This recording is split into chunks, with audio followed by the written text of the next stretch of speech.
മുഹമ്മദ് സഹൽ സംസ്ഥാന സ്കൂൾ കലോത്സവത്തിലെ ഭരതനാട്യം മത്സരത്തിനൊരുങ്ങുകയാണ്.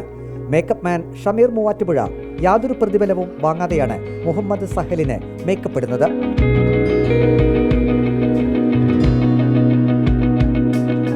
എറണാകുളത്ത് ചുമട്ട് തൊഴിലാളിയായ പിതാവ് ഷമീറും മാതാവ് ഹനീഷയും മകന്റെ വേദിയിലെ പ്രകടനം കാണാനായി എത്തിയിട്ടുണ്ട്. മികച്ച രീതിയിൽ മുഹമ്മദ് സഹൽ ഭരതനാട്യം സ്റ്റേജിൽ അവതരിപ്പിച്ചു.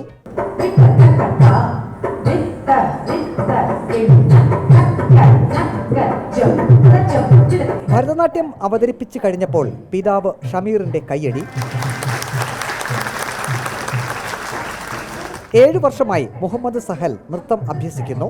അവളെ ഇത് കണ്ടിട്ട് ഇവനും അങ്ങനെ ആക്കി നമ്മൾ എടുത്തതാണ്. അങ്ങനെ മകനെ അതിൽ പരിശ്രമിച്ച്, പിന്നെ നമ്മളൊരു മുസ്ലിം ഇതായതുകൊണ്ടിട്ട് നമ്മൾ കൂടുതൽ നമ്മളങ്ങനെ കയറി വന്നേക്കാണ്. എനിക്ക് ഡാൻസ് എന്ന് വെച്ചാൽ ജീവനാണ്. നാട്യശാല പോണക്കരയിലെ സൂരജ് നായരാണ് മുഹമ്മദ് സഹലിനെ ഭരതനാട്യം പഠിപ്പിക്കുന്നത്. ശാസ്ത്രീയ നൃത്തം തനിക്ക് വലിയ ഇഷ്ടമാണ്. ഇക്കാരണത്താലാണ് മക്കളെ വലിയ ചിലവാണെങ്കിലും നൃത്തം അഭ്യസിപ്പിച്ചത്. ഷമീർ പറഞ്ഞു, മതമില്ല, അതും തന്നെ എല്ലാ സപ്പോർട്ട് ഉണ്ടെങ്കിൽ നമുക്ക് ഇതിലേക്ക് പോകാൻ പറ്റുള്ളൂ. പിന്നെ നമ്മളെ ബ്ലഡിൽ അത് അലിഞ്ഞു പോയി. ഡാൻസ് എവിടെ ഉണ്ട്, നമ്മളവിടെയുണ്ട്.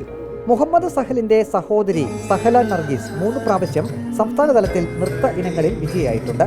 ഭരതനാട്യത്തിന് പുറമെ കുച്ചിപ്പുടി, നാടോടി നൃത്തം എന്നിവയും മുഹമ്മദ് സഹൽ അഭ്യസിക്കുന്നുണ്ട്.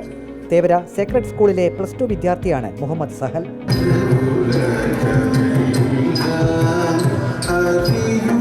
വീഡിയോ ജേർണലിസ്റ്റ് അജി കുടുംബനൊപ്പം റിപ്പോർട്ടർ പ്രവീൺ പുരുഷോത്തമൻ, റിപ്പോർട്ടർ തിരുവനന്തപുരം.